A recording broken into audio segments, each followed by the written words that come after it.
پاکستان تحریک انصاف کہتی ہے کہ جی کیس ہی ختم کرنے آئے ہیں بیسیکلی یہ لوگ.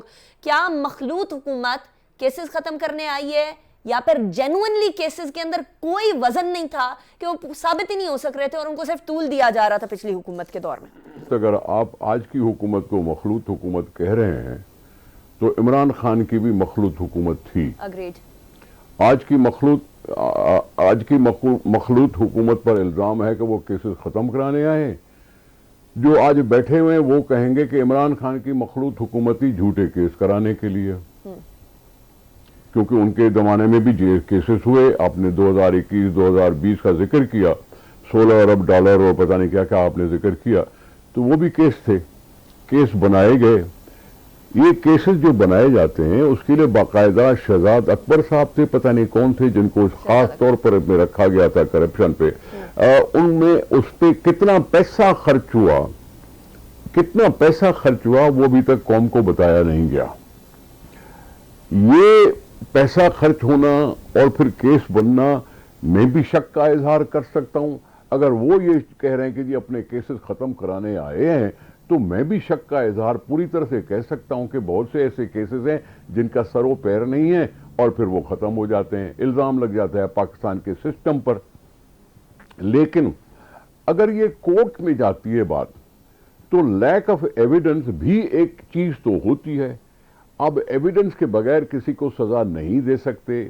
اگر لیک آف ایویڈنس کی کوئی بات اسٹیٹمنٹ کرتا ہے کہ جی یہ ایویڈنس نہیں ہے ہمیں، تو لوگ تو مرڈر کے کیسز سے بھی بحال ہو جاتے ہیں، مرڈر کے کیسز سے بھی چھٹ جاتے ہیں. یہ ساری چیزیں ہوتی رہی ہیں یہاں، لیکن ان سب کا سدباب جو ہے میں تو سمجھتا ہوں کورٹ کو کرنا چاہیے. کورٹ ہونی چاہیے آخری ورڈ، چاہے وہ سپریم جوڈیشری ہو یا کوئی بھی ہو. اور ہم کہتے ہیں کہ جی جوڈیشری ابھی آزاد ہے. اگر لوور کورٹ کوئی فیصلہ کرتی ہے تو اس کے خلاف پٹیشن میں جا سکتا ہے، اپیل میں جا سکتا ہے. سپریم کورٹ خود کہتی ہے کہ میرے کیے ہوئے فیصلوں پر بھی ریویو پٹیشن ہو سکتی ہے.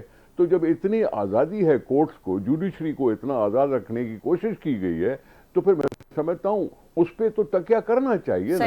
باقی حکومت پہ تو الزام لگتے رہتے ہیں. عمران خان پہ میں الزام لگاتا تھا، وہ ہمارے اوپر الزام لگاتا ہے.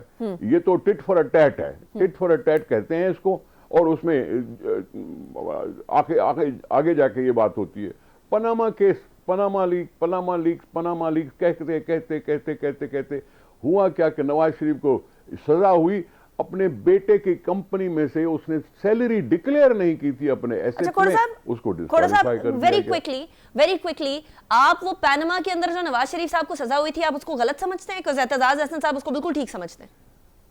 نہیں، جس طرح سے بڑھایا گیا تھا مسئلہ، پتہ نہیں کتنی اپارٹمنٹس کا اور پتہ نہیں کیا کیا ایسٹس کی بات بتائی گئی تھی. میں اس کے فائنل ورڈکٹ پہ جا رہا ہوں کہ ان کو سزا ہوئی تھی کہ اس نے اپنے بیٹے کے کمپنی سے تنخواہ ایک تو وصول نہیں کی تھی، اور 1 سال سے زیادہ جب ہو جاتا ہے وہ ایسٹ بن جاتا ہے، اس نے ایسٹ ڈکلیئر نہیں کیا تھا. ٹھیک ہو گیا. اب اسی طرح سے میں بھی کہہ سکتا ہوں کہ ممنوعہ فنڈنگ کیس میں عمران خان صاحب کو پیسے ملے، ممنوعہ فنڈ کے حساب سے ملے. ممنوعہ فنڈ کی ڈسکرپشن ہے کہ کس کو کہا جاتا ہے ممنوعہ فنڈنگ.